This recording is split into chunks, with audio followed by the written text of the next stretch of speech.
মহান আল্লাহ তাআলার বড়ই মেহেরবানি, তিনি আমাদের সকলকে দৌলতে ঈমান দান করেছেন।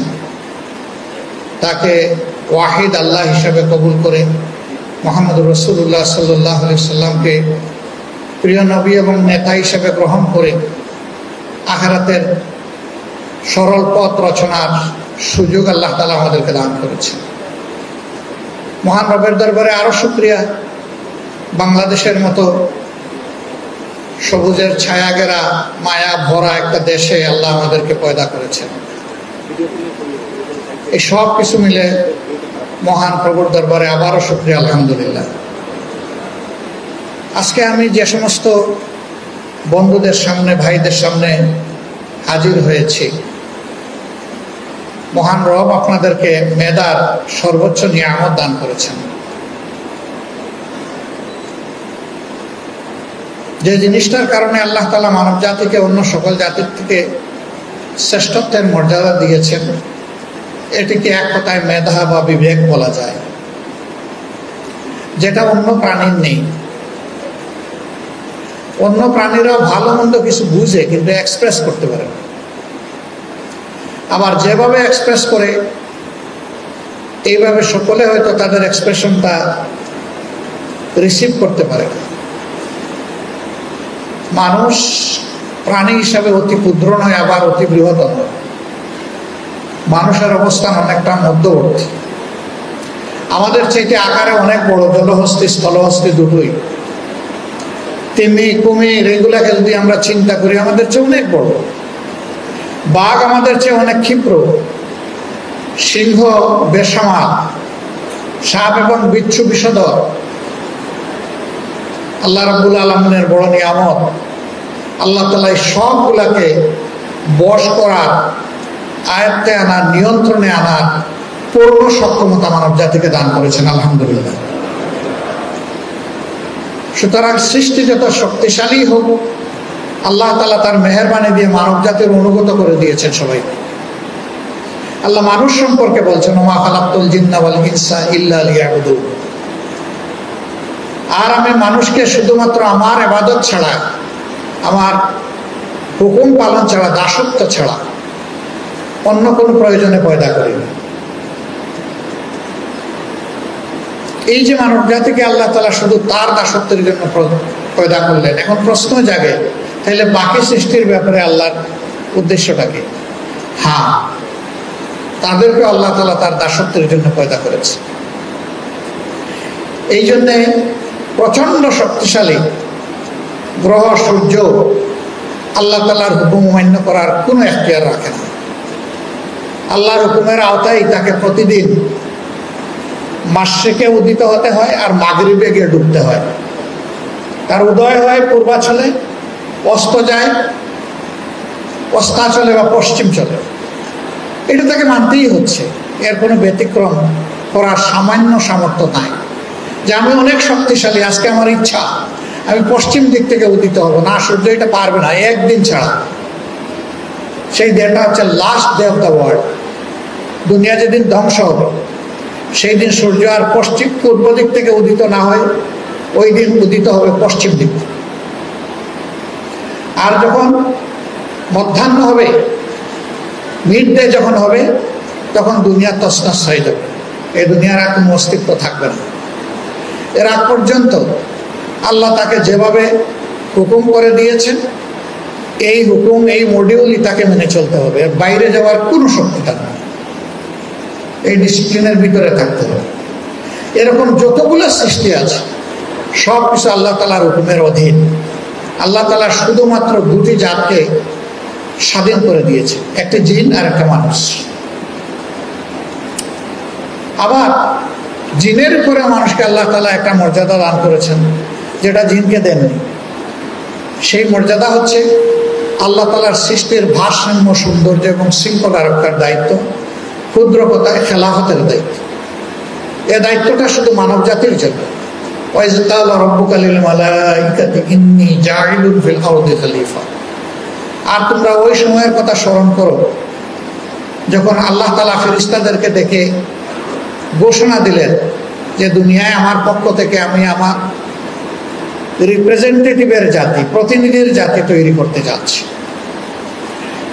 এর চাইতে বড় কোনো সৌভাগ্য মানব জাতির হতে পারে না। গোলাম তো সবাই, দাস সবাই, কিন্তু মানব জাতি আল্লাহ তাআলার প্রতিনিধি। বাংলাদেশে বিভিন্ন দেশের এনভয় আছে, ফরেন মিশন আছে, সেখানে কেউ অ্যাম্বাসেডার, কেউ হাই কমিশনার, সেই হিসাবেই তারা দায়িত্ব পালন করেন। তিনি একজন ব্যক্তি নন, তিনি একটি দেশ। তিনি তার দেশকে আমাদের দেশের বুকে প্রতিনিধিত্ব করেন। ঠিক অনুরূপভাবে আমাদের দেশের বিভিন্ন জায়গায় হাই কমিশনার এবং অ্যাম্বাসেডার আছেন, তারা আমাদের দেশকে প্রতিনিধিত্ব করেন। কিন্তু তিনি প্রতিনিধির মর্যাদা ততক্ষণ পর্যন্ত নির্দিষ্ট দেশে ভোগ করবেন যতদিন তিনি বাংলাদেশের প্রতি অনুগত থাকবেন। তিনি যদি বাংলাদেশের বিরুদ্ধে গিয়ে রিভোল্ট করেন, তাহলে শুধু প্রতিনিধিত্বের মর্যাদা হারাবেন না, বিশ্বাসঘাতকতার কারণে তার সর্বোচ্চ শাস্তি নিশ্চিত হবে, এবং এই শাস্তি তার একেবারে মৃত্যুদণ্ড পর্যন্ত হতে পারে। মর্যাদা যেমন আকাশচুম্বী, শাস্তিও তেমন কঠিন, এটি স্বাভাবিক। আল্লাহ তাআলা মানব জাতির জন্য সেই পথ রচনা করে রেখেছে।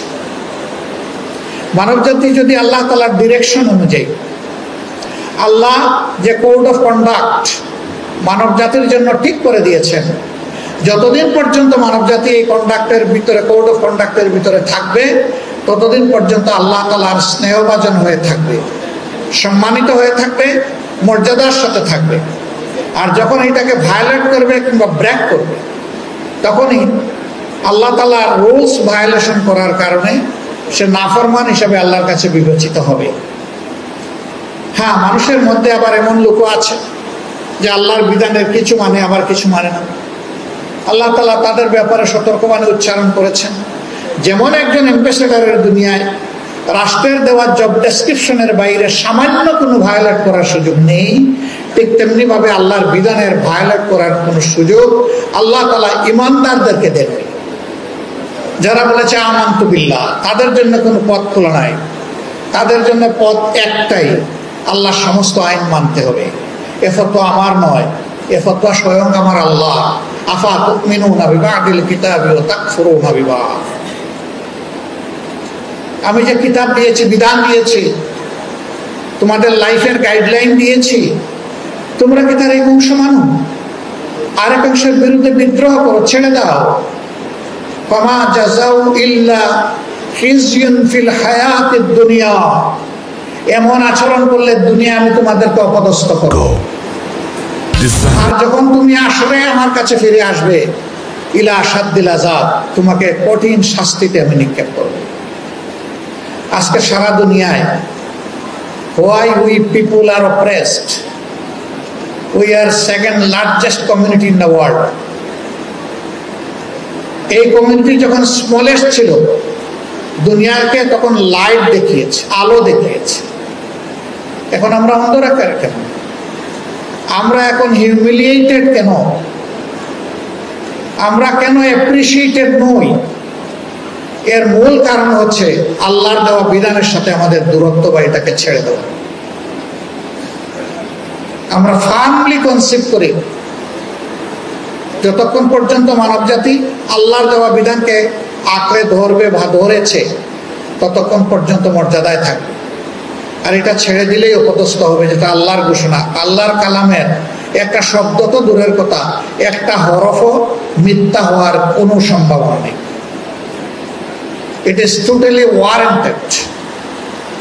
আল্লাহ তাআলা সূরা বাকারার প্রথম আয়াতে এটা বলে দিয়েছে, আলিফ লাম মিম যালিকাল কিতাবু লা রাইবা ফীহ। দ্বিতীয় আয়াত, যে এমন একটি কিতাব যেটা স্বয়ং সম্পূর্ণ পরিপূর্ণ, এবং এর মধ্যে কোনো ধরনের গ্যাপ নেই, সন্দেহ নেই, ত্রুটি নেই। ত্রুটি, গ্যাপ এবং সন্দেহ থেকে সম্পূর্ণ মুক্ত। আল্লাহ তাআলার এই সার্টিফিকেট দেওয়ার পরে আর কারো কাছ থেকে সার্টিফিকেট নেওয়ার কোনো প্রয়োজন নেই। এই রমজান মাস হচ্ছে কোরআন নাজিলের মাস।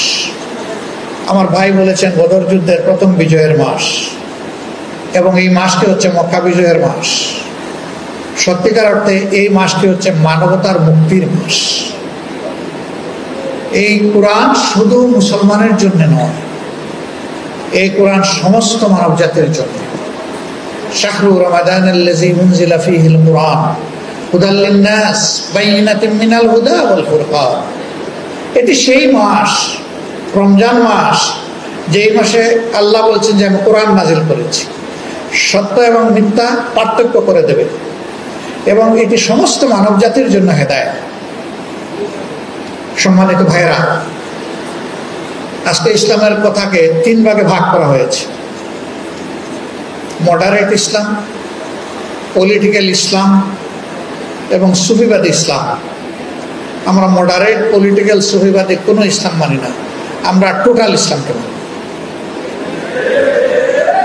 কোরআন যা ধারণ করবে এটাই ইসলাম। রাসূল করিম সাল্লাল্লাহু আলাইহি সাল্লামের জীবদ্দশায় তিনি যা করেছেন, যা বলেছেন, যার অনুমতি দিয়েছেন, এইটাই ইসলাম। এর কোনোটাকেই খণ্ডিত করার কোনো অধিকার আমাদের নেই, এবং এর মধ্যে কোনো কল্যাণও নেই। এই জন্য আমরা মানব জাতির প্রতি আহ্বান জানাই যে আসুন আমরা সবাই মিলে আল্লাহর দেওয়া, যিনি সবার স্রষ্টা, তিনি যে শ্রেষ্ঠ বিধানটি দিয়েছেন সেই বিধানের কাছে আমরা ফিরে যাই। বাংলাদেশ আমাদের প্রিয় জন্মভূমি। এখানে বহু দল, ধর্ম এবং ভাষার মানুষ আমরা একসাথে বসবাস করি। বর্ণ আমাদের কাছাকাছি, হয়তো একটা 19-20, ভাষাও মোরলেস কমন, কিন্তু তার কিছু ভিন্নতা আছে, দলের ভিন্নতা অনেক। এটা কোনো দোষের বিষয় নয়, কিন্তু আমার একজন সম্মানিত শিক্ষক বুয়েটের বলে গেছেন যে মতো পার্থক্য থাকা ভালো, কিন্তু কিছু জায়গায় আমাদেরকে ঐক্যমতে আসতে হবে। এটাকে আমরা ডিপলি ওনার ফিল করি এবং এর জন্য আমরা চেষ্টা করি।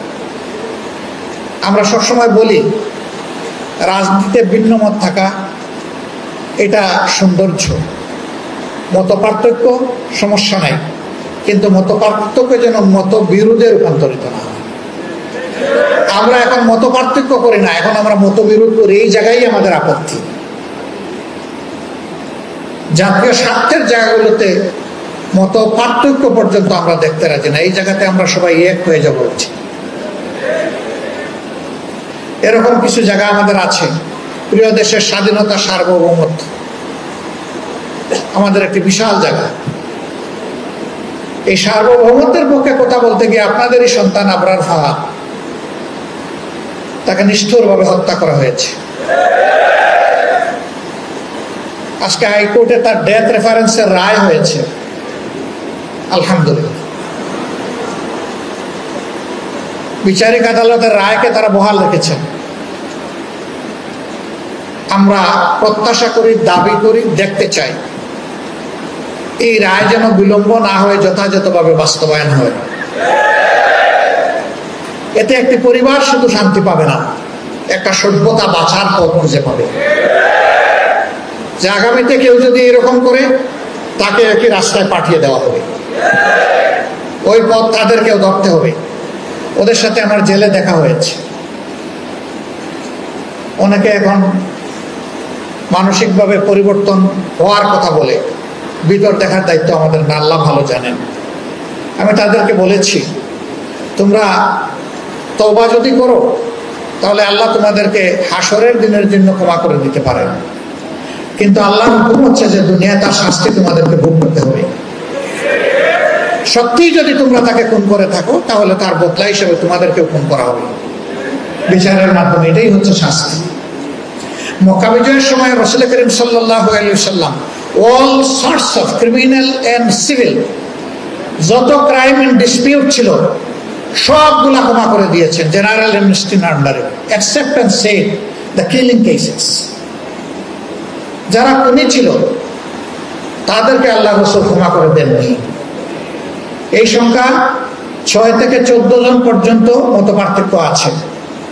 আল্লাহ রাসূল বলেছিলেন এদের কেউ যদি কাবার ঘরের ভিতরে আশ্রয় নেয়, ওখান থেকে বের করে তাকে কতল করা হবে।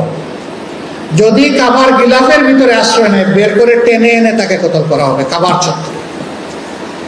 অবশ্য শেষ পর্যন্ত 4 জন ছাড়া বাকিদেরকে এই পরিণতি ভোগ করতে হয়নি। তারা বিভিন্নভাবে রাষ্ট্রীয় নিরাপত্তা ভিক্ষা চেয়েছিলেন, বিশেষ করে তাদের মারা এবং স্ত্রীরা। রাসূল করিম সাল্লাল্লাহু আলাইহি ওয়াসাল্লাম মায়ের জাতিকে সম্মান করে তাদেরকে রাষ্ট্রীয় নিরাপত্তা দিয়েছিলেন এবং পরবর্তী পর্যায়ে তারা সিনসিয়ার মুসলিম হিসাবে বাকি জীবন তারা কাজ করেছে। একজনের উদাহরণ শুধু বলে আমি শেষ করব। তিনি হচ্ছেন দুর্দর্শ আবু জাহালের সন্তান ইকরামা ইবনে আবু জাহেল। তিনি বাবার মতোই চরম সন্ত্রাসী ছিলেন, খুনি ছিলেন। সমাজের মানুষকে সীমাহীন জ্বালাতন তিনি করেছেন। প্রাণ হয়ে তিনি এমনে পালিয়ে গিয়েছিলেন মক্কা বিজয়ের আগের রাতেই টের পেয়ে। বিজয়ের পরে তার স্ত্রী এসে যখন ঈমান নিলেন, বললেন, হে আল্লাহ রাসূল, বদরের যুদ্ধে আমার শ্বশুর ফিনিশ, আমার স্বামী দুরাচার, প্রাণ হয়ে পালিয়ে গিয়েছে সেই এমনে। আমি অবুঝ বাচ্চাদেরকে নিয়ে আছি, আমি ইনসিকিউর ফিল করছি। আপনি কি আমার মতো একজন মেয়ে লোকের কান্না কবুল করে আমার স্বামীকে নিরাপত্তা দেবেন? আল্লাহ রাসূল কিছুক্ষণ চুপ থাকলেন। আল্লাহ তাআলার হয়তোবা নির্দেশে তিনি অপেক্ষা করলেন, ইশারার অপেক্ষা করলেন। এরপরে তার চোখ ছলছল হয়ে উঠল। কি কারণে ছলছল হয়ে উঠেছে তার ব্যাখ্যা আল্লাহ ভালো জানেন। তিনি গভীর নিঃশ্বাস ফেলে বললেন, যাও, তোমার স্বামীকে নিরাপত্তা দেওয়া হলো। তাকে ফিরিয়ে আনা হলো। তিনি ঈমান কবুল করলেন। তিনি পরবর্তী পর্যায়ে আল্লাহ রসুলের সঙ্গে সময় কাটালেন, ওহীর লেখক হলেন, হাদিসের রাবি হলেন, যুদ্ধের ময়দানে সৈনিক হলেন, সেনাপতি হয়ে হাতে পতাকা তুলে ধরলেন এবং সেই পতাকা হাতে থাকা অবস্থায় যুদ্ধের ময়দানে তিনি শহীদ হয়ে গেলেন। আরেকজন দুর্দর্শ মহিলা ছিল হিন্দা, আবু সুফিয়ানের স্ত্রী, যিনি হযরতে হামজা রাদিয়াল্লাহু তাআলা আনহুর মৃতদেহ কেটে কলজা টেনে বের করে সেটা চিবিয়েছিলেন। আল্লাহ রাসূল জিজ্ঞেস করেছিলেন, ও কি কিছু খেয়ে ফেলেছে? বলে, না, ও চিবিয়ে ফেলে দিয়েছে। রাসূল করিম সাল্লাল্লাহু আলাইহি সাল্লাম বললেন, যদি হামজার কিছু অংশ খেয়ে ফেলতো তাহলে আল্লাহ তাআলা হয়তো ওর উসিলায় তাকে জান্নাতে দিয়ে দিতেন। সে সবার শেষে আসছে, লোকেরা ধরে ধরে নিয়ে আসছে, কই আমারে বাবা, এ ক্ষমা করবে না, আমারে পাইলে সোজা কথা হবে, কারণ আমি যে কাজ করেছি এটা দুনিয়া কেউ করে না। আসছে, আসার পরে ঈমান নিয়েছে, অনেক তর্ক বিতর্ক করেছে মহিলা। কিন্তু সেই মহিলা মুতার যুদ্ধে একটা কঠিন সময়, অথবা বনী মুস্তালিকের যুদ্ধে কঠিন সময়, সাহাবীরা বিরোধী পক্ষের আঘাত সহ্য করতে না পেরে একটু পিছু বাগিনের মতো ডানা মেলে চিৎকার দিয়ে বলেছে, অসম্ভব, কাউকে এখান থেকে পিছিয়ে যেতে দেওয়া হবে না, রাস্তা একটাই, হয় জান্নাত না হয় গাজী, মাঝখানে কিছু নেই। মুসলমানরা কাউকে পিঠ দেখাতে পারবে না। তার চিৎকারে সমস্ত যোদ্ধা সাহাবীরা আবার সামনের দিকে যুদ্ধে ঝাঁপায় পড়লেন এবং যুদ্ধ বিজয়ী হলো, আলহামদুলিল্লাহ। কাকে কিভাবে আল্লাহ কবুল করবেন আল্লাহ ভালো জানেন, কিন্তু খুনিদেরকে মাফ করার কোনো এখতিয়ার আমাদের নেই। এটা আল্লাহ রসুলকে আল্লাহ তাআলা সীমিত আকারে দিয়েছেন, কারণ তিনি আল্লাহ রসুল, তাকে সম্মানিত করেছেন। সম্মানিত ভাইরা, আমাদের সমাজ একটা ট্রমার মধ্যে দিয়ে এখানে এসেছে। এই ট্রমাগুলো শেষ হয়ে যাক, ন্যায় বিচার কায়েম হোক, সভ্যতা ফিরে আসুক, মানবতা আমাদের দুয়ারে এসে হাজির হোক। আমরা মানুষকে মানুষ হিসাবে শ্রদ্ধা করি, মানুষকে মানুষ হিসাবে ভালোবাসি। ইঞ্জিনিয়ার সাহেবরা, দেশের ডেভেলপমেন্টের 72% ফান্ড আপনাদের হাত দিয়ে অপারেট হয়। এই জায়গাটায় আপনারা যখনই অনেস্টি অ্যান্ড স্কিল এই দুইটাকে এক জায়গায় কম্বাইন করবেন, ইনশাল্লাহ বাংলাদেশ তার উন্নয়নের জাম দেবে ইনশাল্লাহ। Honesty is a must, skill তার অ্যাক্সেসরি অথরিটি। অনেস্টি বাদ দিয়ে স্কিল দিয়ে কিছু হবে না। সে স্কিল আমাদের আছে, শুধু ইঞ্জিনিয়ার সাহেব না, সবার আছে, কিন্তু আমরা কি করছি, কি করেছি এর সাক্ষী আমরা নিজেই। এটা উপলব্ধি করলে আমাদের লজ্জিত হওয়া ছাড়া কিছু কোনো পথ খোলা থাকে না।